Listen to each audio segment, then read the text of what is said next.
কলেজের শিক্ষার্থীদের জন্য কেনা মাইক্রোবাস, যেটায় কখনোই ওঠার সৌভাগ্য হয়নি কোনো ছাত্রছাত্রীর। তবে প্রতি বছরই নিয়ম মাফিক দিতে হয় পরিবহন ফি। সেই মাইক্রোবাসের জন্য প্রতি মাসে খরচ করা হয় লাখ টাকা। এমনই নানা অনিয়মের অভিযোগে সিরাজগঞ্জের সরকারি কলেজে অভিযান চালায় দুদক। প্রাথমিক তদন্তে মিলেছে সত্যতা, কিন্তু অধ্যক্ষের দাবি 1 পয়সারও গরমিল হয়নি। ওয়ালটন এখন দেশের সীমানা পেরিয়ে পৌঁছে গিয়েছে 50টিরও বেশি দেশে। ওয়ালটন, ঘরে ঘরে বিশ্বজুড়ে। প্রতি মাসেই লাখ টাকা করে খরচ হয় এই মাইক্রোবাসের জন্য। গত 14 মাসে 14 লাখ টাকা ব্যয় করা হয়েছে গাড়িটির পেছনে। শুধু অস্বাভাবিক ব্যয়ই নয়, শিক্ষার্থীদের জন্য ক্রয়কৃত গাড়িটি ব্যবহার হয় অধ্যক্ষের ব্যক্তিগত কাজে। অথচ প্রতি বছরই পরিবহন ফি দেয় সিরাজগঞ্জ সরকারি কলেজের 12,500 ছাত্রছাত্রী, কিন্তু তাদের জন্য নেই কোনো যানবাহন। বিপুল সংখ্যক শিক্ষার্থীদের থেকে নেওয়া টাকার কোনো হদিশও থাকে না কলেজ ফান্ডে।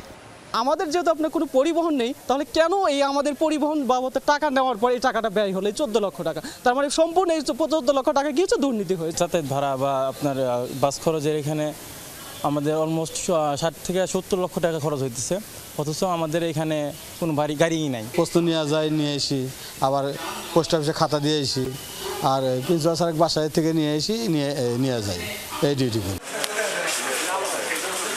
এমন একাধিক অনিয়মের অভিযোগের ভিত্তিতে সিরাজগঞ্জ সরকারি কলেজে অভিযান চালায় দুদক।